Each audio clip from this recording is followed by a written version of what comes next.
Fueron los hombres y mujeres más talentosos de su época, poderosos, apasionados y obstinados.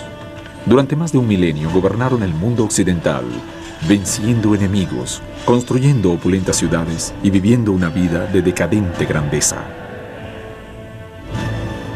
El Imperio Romano ha alimentado las fantasías del mundo moderno. Hollywood ha recreado los ostentosos palacios romanos y la vida de ese pueblo. Sus crueles y sangrientas conquistas y su sensacional vida de lujuria. Remember, I want you to forget me, please. Forget? How? I can never be more far away from you than this.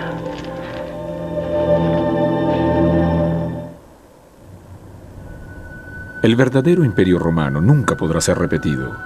Esta antigua civilización abarcó 3 continentes, desde Gran Bretaña hasta África del Norte, cruzando la Europa occidental, parte de Asia, el Medio Oriente y más allá. Fue un imperio que sentó los patrones de la arquitectura, las leyes y el poderío militar. Pero fueron los propios romanos quienes personificaron el poder y la gloria de uno de los más florecientes imperios del mundo.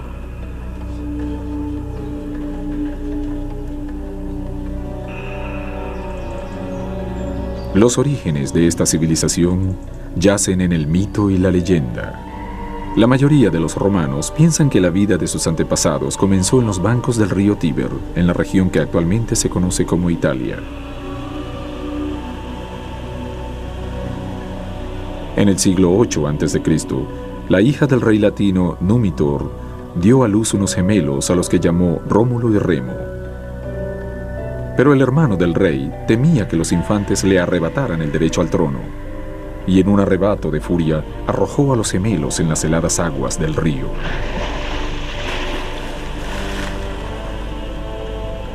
La leyenda dice que los gemelos luego fueron salvados por una loba, la cual los amamantó para que no murieran de hambre.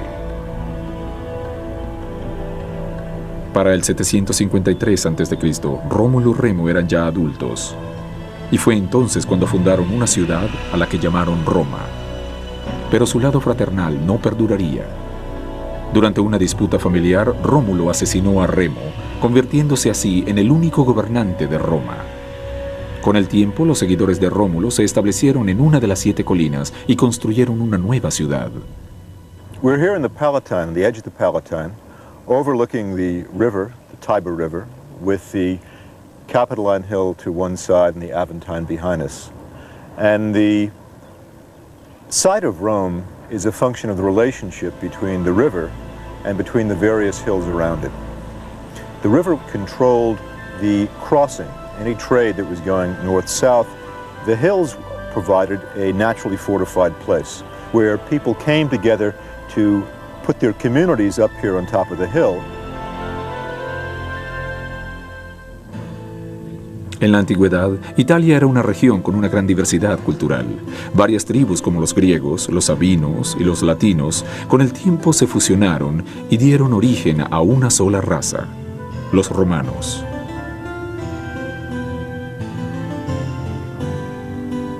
Los antiguos romanos vivían en pequeñas comunidades pertenecientes a las ciudades-estado.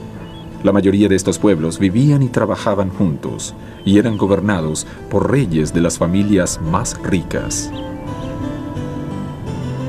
Pero 50 años después de que Rómulo fundó la ciudad, una creciente tribu conquistó las comunidades fraccionadas e iniciaron un gobierno monárquico. Eran los etruscos. Los etruscos eran un pueblo sofisticado que creó exquisitas pinturas y cerámicas. Asimismo, construyeron elaborados sepulcros, ya que creían en la vida eterna después de la muerte. Pero los etruscos también eran gobernantes brutales, que sembraban el terror en los demás pueblos de Roma. En el 509 a.C., después de 200 años de hostil opresión, un grupo de aristócratas romanos derrocaron la monarquía etrusca. En su lugar, establecieron un nuevo gobierno, la República de Roma, una república que se desarrollaría más allá de cualquier gran sueño. Este fue el nacimiento de una nueva era que acabó con los días de los reyes tiranos, y en la cual el gobierno no estaría más en manos de una sola persona. El nuevo gobierno fue dirigido por 2 cónsules, mientras que los magistrados compartían el poder de la República, haciendo las leyes y supervisando los casos legales. Cada año el comité de senadores elegía nuevos cónsules, quienes tomaban las decisiones en la política del gobierno. Los senadores, a su vez, eran elegidos por el pueblo.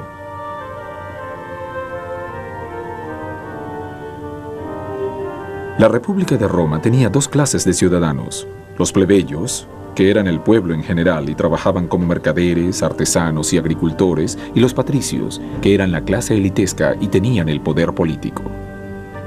Like so much else that the Romans did, it was largely unplanned. There was no constitutional convention. There were no Jefferson or Madison or Franklin. There was no written document. The overthrow of the last Etruscan king meant that Rome established a republic. But the ironic thing about that is that the power of the consul, of each of the consuls, was basically modeled on that of the Etruscan king whom they had overthrown.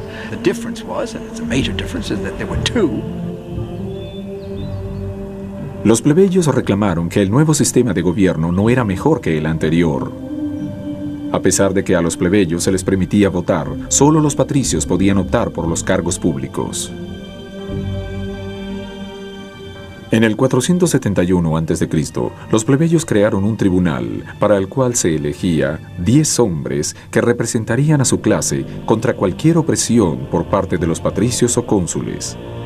En el 450 a.C., se estableció un sistema de leyes llamado las 12 tablas para proteger los derechos de cada ciudadano.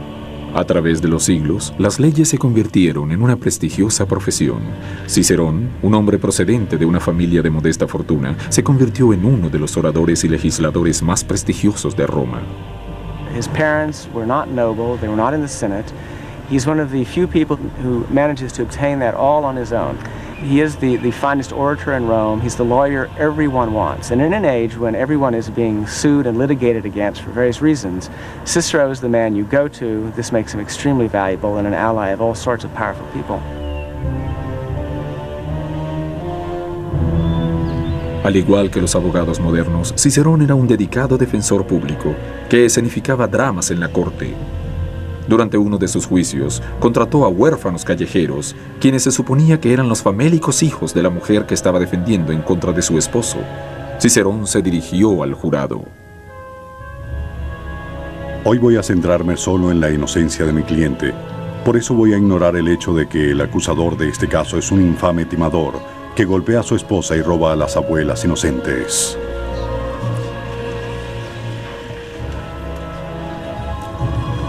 Los hábiles abogados demostraban sus métodos ganando casos legales, pero la mayoría de los hombres romanos demostraban su valentía en los campos de batalla.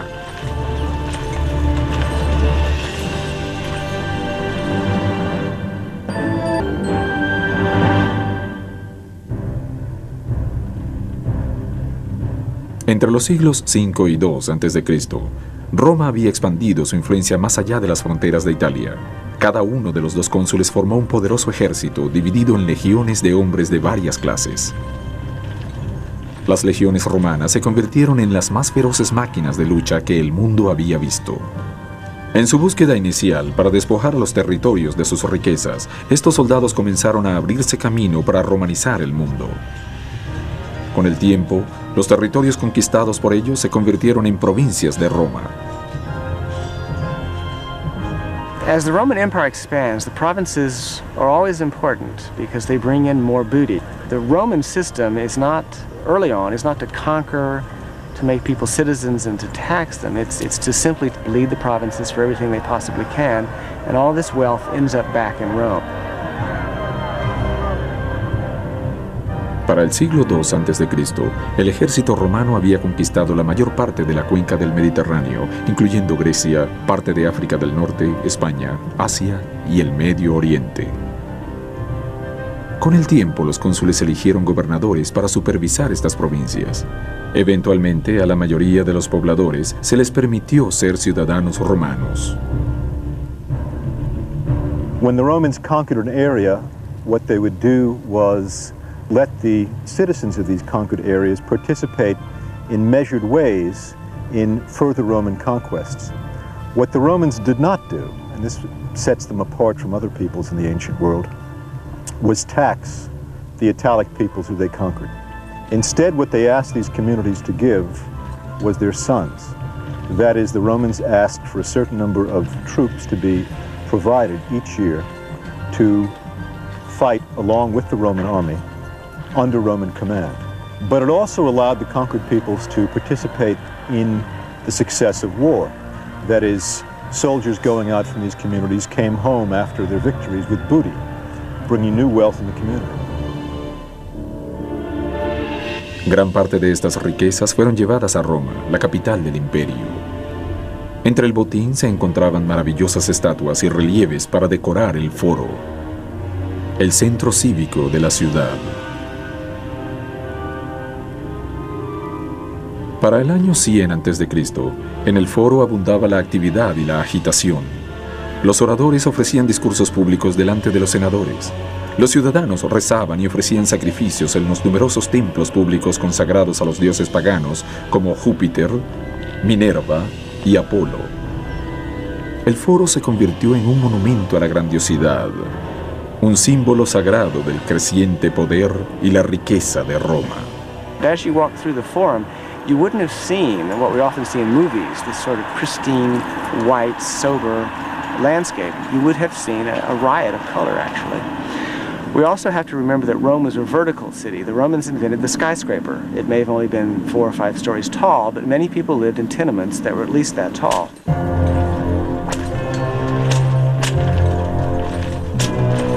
Para construir estas poderosas ciudades, Roma necesitaba mano de obra. Mientras que muchas personas de los territorios conquistados se convirtieron en ciudadanos, muchos más fueron vendidos como esclavos. Miles de estos esclavos fueron educados para ocupar posiciones seguras como filósofos, músicos, bailarines y maestros. Pero decenas de miles más fueron forzados a realizar duros trabajos manuales. I'm standing in front of the quarries at Syracuse, which are one of the largest stone quarries from the ancient world. The quarries were cut by the strokes of human hands, and each hand belonged to a slave. But the jobs that were most dangerous and no one else would do were the jobs that slaves had to do. These were places where people worked and were worked to death. Whenever we... That those slaves who peopled their household, against whom they passed rubbed shoulders in the street, could, and perhaps wanted to, murder them in their beds. The Spartacus slave revolt is an enormous trauma for Republican Rome. This is an enormous embarrassment and humiliation because the idea of a slave army beating a Roman army is unthinkable in Rome. Para salvarse, los cónsules romanos enviaron a 2 de sus más renombrados comandantes para dar caza a los rebeldes: Craso, un acaudalado y maduro general, y Pompeyo, un talentoso guerrero cuyas conquistas militares le valieron el nombre de Pompeyo el Grande. I think once you've been named the Great at the age of 25, I think that probably defines your character for the rest of your life. He was not a man who had any patience at all with the forms of the Senate. He didn't come from a noble family, so that he actually had to have friends make cheat books for him as to how the Senate worked and the procedure.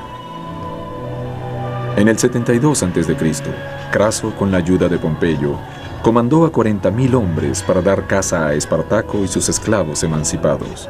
En el curso de un año, la mayoría de los esclavos fueron acorralados y asesinados, pero Espartaco y 6.000 esclavos fueron hechos prisioneros y crucificados.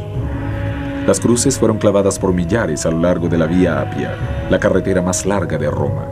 Crucifixion was a fairly common form of execution in antiquity, and it's quite clear that people would indeed live some considerable time in this excruciating agony until eventually they effectively died of suffocation, because it was more difficult for them to make the necessary movements to keep breathing. So eventually they would suffocate, and the bodies would be left there to decay by the roadside as a warning to others. La revuelta de Espartaco marcó el final de las guerras de esclavos en la antigüedad. Craso y Pompeyo fueron nombrados cónsules de Roma. Su victoria les otorgó un enorme control sobre el Senado. Pero con el tiempo, Pompeyo y Craso perderían su poder ante un hombre que gobernaría por completo al Imperio Romano.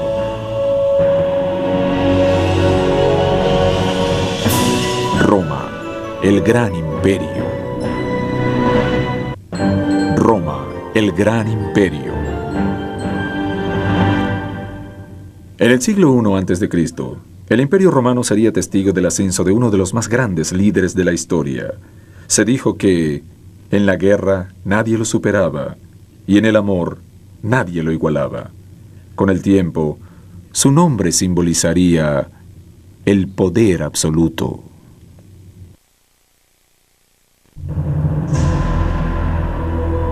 Se llamaba Cayo Julio César, pero llegaría a ser conocido como el dictador del mundo mediterráneo. Nació en el seno de una familia patricia en el 100 a.C. Sus padres eran férreos disciplinarios que golpeaban a su hijo frecuentemente con el fin de formarlo para la edad adulta. César se desarrolló como un hombre alto, musculoso y con nervios de acero. Su vanidad física la expresaba abiertamente, así como su insaciable sed de éxito. A la edad de 18 años, César se alistó en el ejército y rápidamente alcanzó el rango de comandante. Estaba decidido a dejar su huella en Roma y en el mundo. Julius Caesar is driven by ambition, pure and simple. This is a quest for power. This is a quest to out Alexander the Great. Alexander the Great, of course, had conquered most of the known world by the time he was 30.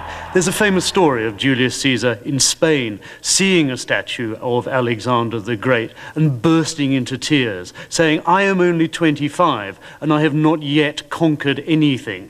And I think it was this burning ambition not only to be as powerful as possible, but also in memory, in history, to stand above Alexander the Great.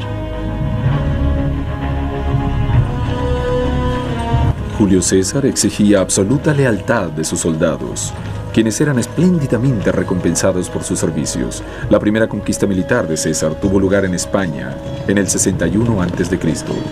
Sus brutales tácticas en el campo de batalla lo hacían una persona peligrosa para el Senado en Roma. Los senadores de la República, de manera renuente, recompensaron a César eligiéndolo como uno de los cocónsules de Roma. Pero ni siquiera esta posición lo satisfizo. César deseaba tener mayor control sobre el Senado, que lo consideraba un guerrero hambriento de poder. En el 60 a.C., César propuso a los antiguos cocónsules de Roma, Pompeyo y Craso, formar un liderazgo tripartito dentro de la República. Con la riqueza de Craso y las influencias militares de Pompeyo, César estaba en capacidad de vencer toda la oposición senatorial. Los tres hombres crearon el primer triunvirato de Roma. César selló el pacto permitiendo que Pompeyo se casara con su hija Julia. César demostró ser tan astuto en el terreno político como lo había sido en el campo de batalla. Se colocó a sí mismo en la posición de hombre del pueblo al visitar los barrios pobres de Roma para ayudar a los necesitados. Esto no fue tanto un acto de virtud como una maniobra política en contra de los senadores conservadores, quienes aún lo veían como un intruso guiado por sus propios intereses y no por los intereses de la República. The citizens of Rome, I think, played an important part in Caesar's political ambitions. They, along with the army, were a significant element in the formation of his power base. He was always sure and certain that he wanted the support of the Roman people and that he was always going to make sure that they were on his side. He spent some considerable effort, often through the organization of mob violence, to make sure that the city of Rome was always backing him.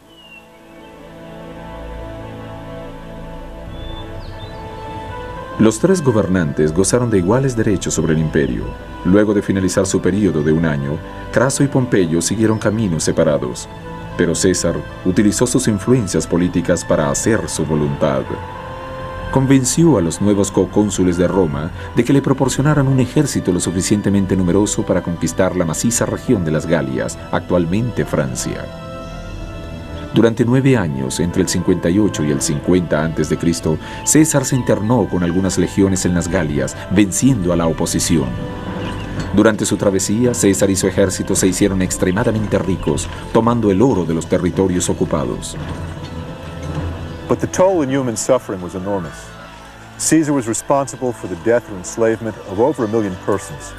The Romans had never been easy on defeated enemies, but Caesar took it to a new scale. So if we look at Caesar as one of the great men of history, we must also consider him one of the great killers of history.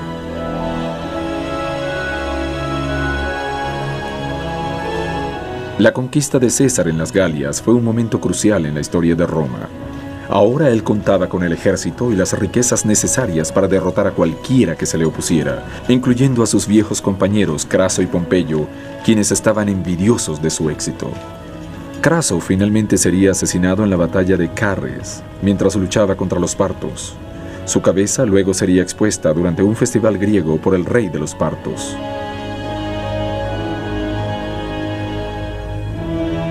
De regreso en Roma, los dos cocónsules romanos para el año 50 a.C. mostraron hostilidad hacia César. Incluso Pompeyo se distanció de César y brindó apoyo a sus opositores en el Senado. The crisis came about in 49 when Caesar wished to return to Rome to run for office once again. His opponents would not let him run for office in absentia.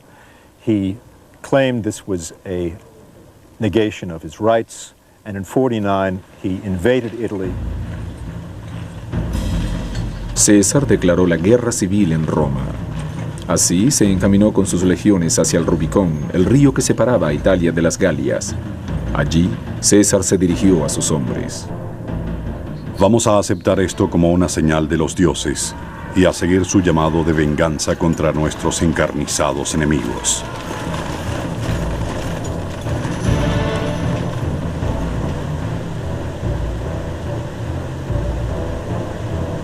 En el 49 a.C., César cruzó el Rubicón y tomó el control de Italia. Pompeyo había abandonado Roma y movilizó a sus hombres en Farsalia, Grecia. César dio caza a su viejo compañero y urdió un ataque decisivo. La mayoría de los hombres de Pompeyo se sintieron intimidados por las tropas de César y desertaron masivamente. Luego de un feroz ataque, César salió victorioso.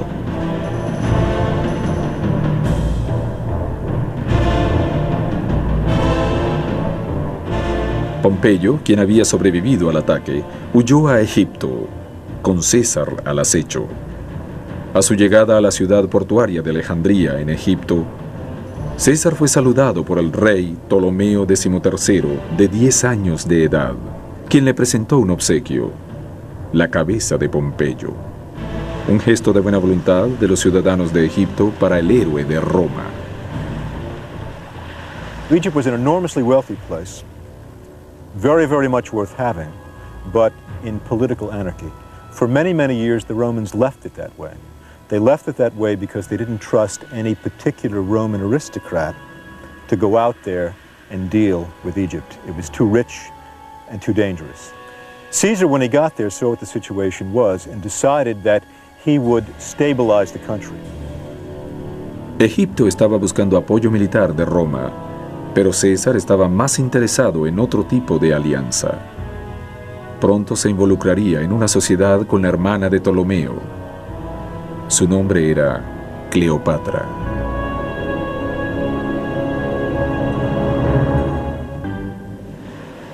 En el 51 a.C., Julio César se encontró en medio de un conflicto familiar. El rey de Egipto, Ptolomeo XII, había dejado el trono a su hijo de 10 años, Ptolomeo XIII, y a su hija Cleopatra, de 18 años. De los dos cogobernantes de Egipto, Cleopatra era la más talentosa. Era una mujer inteligente y sumamente educada para su época. Se sentía cómoda en compañía de los hombres poderosos. Pero las desavenencias y la decepción habitaban dentro del palacio. Con el tiempo, Ptolomeo exilió a Cleopatra de la ciudad en un intento por concentrar todo el poder para sí. Cuando Cleopatra se enteró de que César se encontraba en Alejandría, tomó la decisión de entrevistarse con él.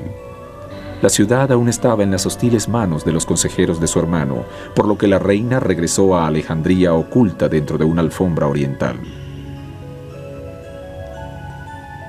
El César de 50 años de edad quedó impresionado por la astucia e inteligencia de la reina de 18 años que se presentó ante él. Los dos formaron una nueva alianza y vencieron a Ptolomeo y a sus seguidores. César y Cleopatra iniciaron una tórrida aventura amorosa. Pasaron semanas realizando románticos cruceros a través del Nilo al atardecer. Pronto, Cleopatra quedaría embarazada de César. Finalmente, César se vio forzado a abandonar a su amante egipcia, debido a que fue llamado para comandar otra guerra en Asia Menor. En el 47 a.C., el ejército de César sentó las bases para la batalla de Salam.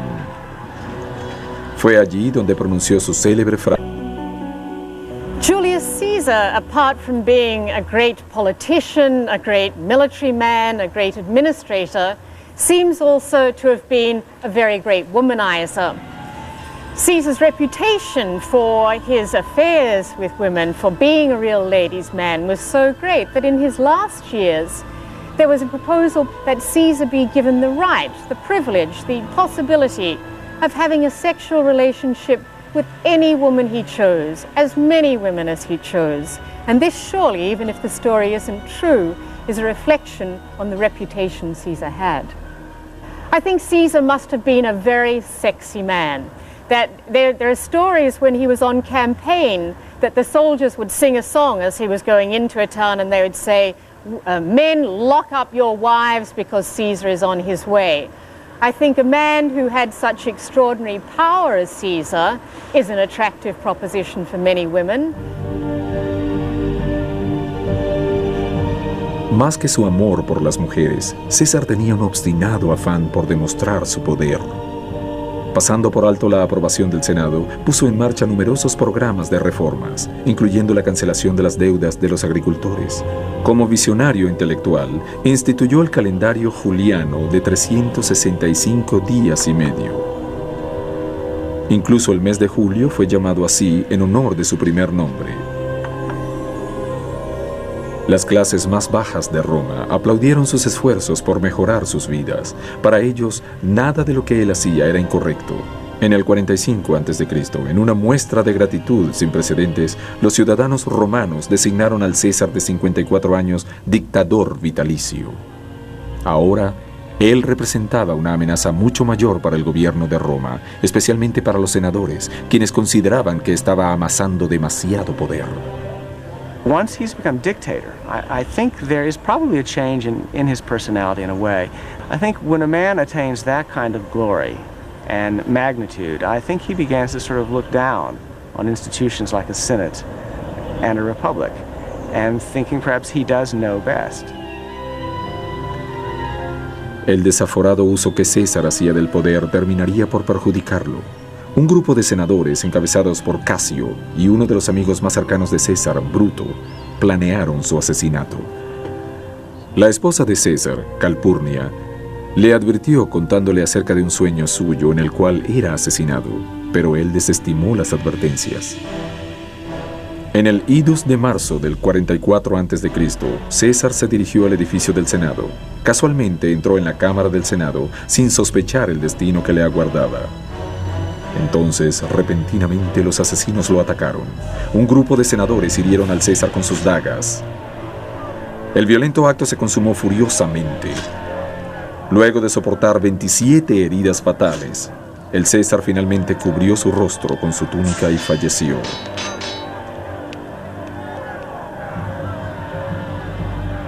La noticia del asesinato del César produjo un caos en las calles de Roma. Los asesinos salieron del edificio del Senado gritando ¡Libertad! Pero los seguidores del César estaban furiosos con el asesinato. Marco Antonio, el suplente del César para la época, hizo una emotiva súplica ante el pueblo romano para que honraran al líder caído con funerales públicos. Mark Antony's speech was such that the crowd, when they saw Caesar's body, rioted, grabbed his body, and decided to cremate it themselves. So they took it down here to the other end of the forum and cremated the body right on this spot. Soon afterwards, a popular cult grew up around the spot where the body was cremated. A monument was raised.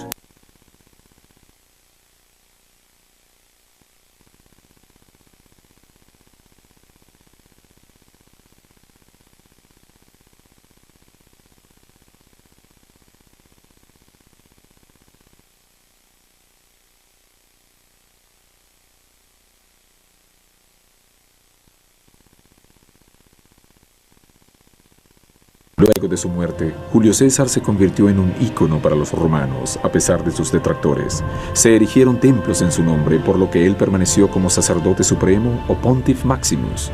Incluso fue considerado por algunos como un dios. Caesar symbolizes, I think, one good thing and one bad thing. He's well ruled by an emperor, and after all emperors through to Justinian will call themselves Caesar. And Julius Caesar becomes something that is also very threatening to all subsequent Roman emperors. They remember that in that drive to become a monarch, Julius Caesar was brutally assassinated. That image hung like a dark cloud over emperors for the next 6 centuries.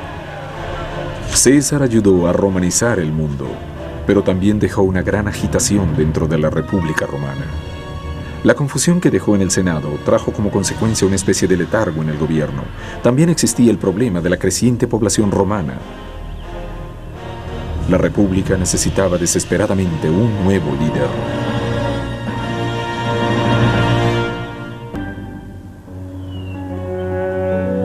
En medio del caos que siguió al asesinato de Julio César en el 44 a.C., toda Roma estaba ansiosa por encontrar al que sería su sucesor. Cleopatra había dado a luz el único hijo del César, Cesarión. Marco Antonio, el suplente del César, se preparaba para tomar posesión del cargo. Pero aún después de muerto, César había dejado su huella en la política de Roma. De manera póstuma, había adoptado al nieto de su hermana, el desconocido de 19 años, Cayo Octavio, quien se convertiría en heredero de la Roma del César. He only found about his adoption when Caesar was assassinated because it was in the will. It took considerable courage to come to Rome to claim his inheritance, but come to Rome he did, and he immediately began politicking, insinuating himself with the troops, playing a double game against Mark Antony in the one hand and against the conservatives in the other. So you have a fellow in the person of Octavius who began his career as a young demagogue, managed through a name alone to gain control of an army. Octavio, mejor conocido como Octaviano, era un adolescente consentido, físicamente débil, que no tenía la experiencia para ser jefe del gobierno romano. Tuvo que enfrentar la oposición inmediata de Marco Antonio, un valiente comandante militar que había probado su lealtad al César en algunas batallas cruciales. Sin embargo, Antonio tenía también un lado imprudente. Antony had a tremendous reputation for very, very wild living. Wild orgies, drinking parties, all-night revels, sexual activities with both men and women. We have a very violent attack against all aspects of Antony's private life as well as his public life by the great orator and politician Cicero, who calls Antony a drink-sodden, sex-ridden wreck. One particular incident where Antony had a meeting, a political meeting in the morning. He was so hungover by the extraordinary excesses of the night before that he actually attended the meeting, still drunk, still hungover, and vomited up into his toga in the middle of the meeting. Octaviano un día utilizaría este comportamiento irregular de Marco Antonio para su propio beneficio. El adolescente era ambicioso y astuto. Comprendió que necesitaba hacer una alianza con Marco Antonio para así obtener todo el poder sobre el imperio. Octaviano planeó su futuro. Creó entonces el segundo triunvirato de Roma, junto con Marco Antonio y Marco Emilio Lépido, quien había sido gobernador de una provincia. Lépido pronto desaparecería de la coalición tripartita, lo que permitió que Octaviano y Antonio se dividieran el imperio. Octaviano se hizo cargo de las provincias de Occidente, que incluían España, Italia y las Galias. Marco Antonio se convirtió en comandante de las provincias orientales de África del Norte y Egipto. Siguiendo los pasos de César, Antonio finalmente formó una alianza con la reina egipcia Cleopatra. The first great meeting between Antony and Cleopatra is the famous one that took place in what is now the south coast of Turkey. Cleopatra, obviously by now a much more experienced woman, not as when she first met Caesar, sailing up the river in a great boat that was decorated with gold and purple drapes. She herself was supposed to have been dressed as the goddess Venus. There were musicians, there were perfumes, and that she sailed along the river to meet Antony, a great spectacle. Sus remos acariciaban el agua con sus destellos de plata, al ritmo de la música de las flautas. Plutarco. Cleopatra ya no lamentaba la pérdida de Julio César. La reina egipcia se enamoró locamente del ambicioso Marco Antonio. With her relationship with Julius Caesar, Cleopatra not only learnt about love, but also learned how to manipulate powerful Roman generals. She learned a catalogue of exercises, sexual and political, which enabled her to ensnare Mark Antony. Of course, these things go both ways.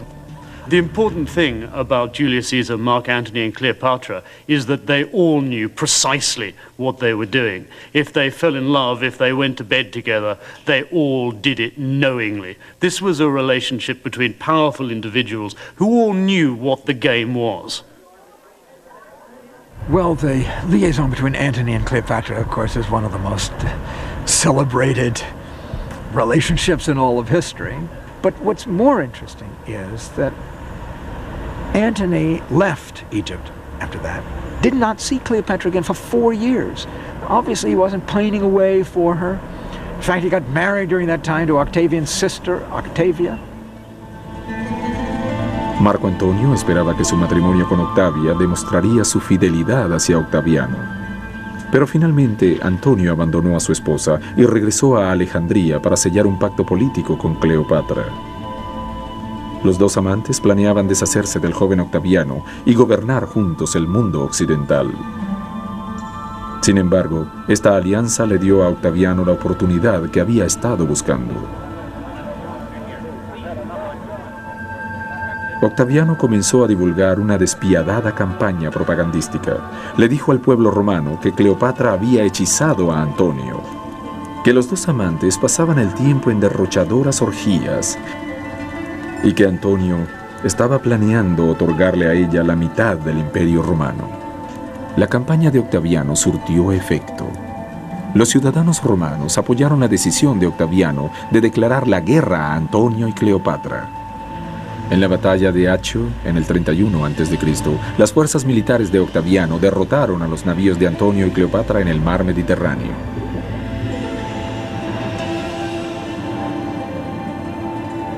Los amantes lograron escapar ilesos de la batalla naval y se replegaron a Egipto. Se convirtió en el primer emperador y absoluto gobernante de la nación más poderosa que conoció el mundo antiguo.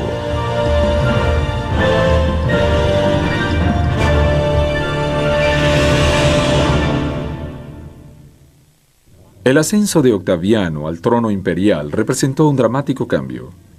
Él recibió un nuevo título, Augusto, que significa semidivino.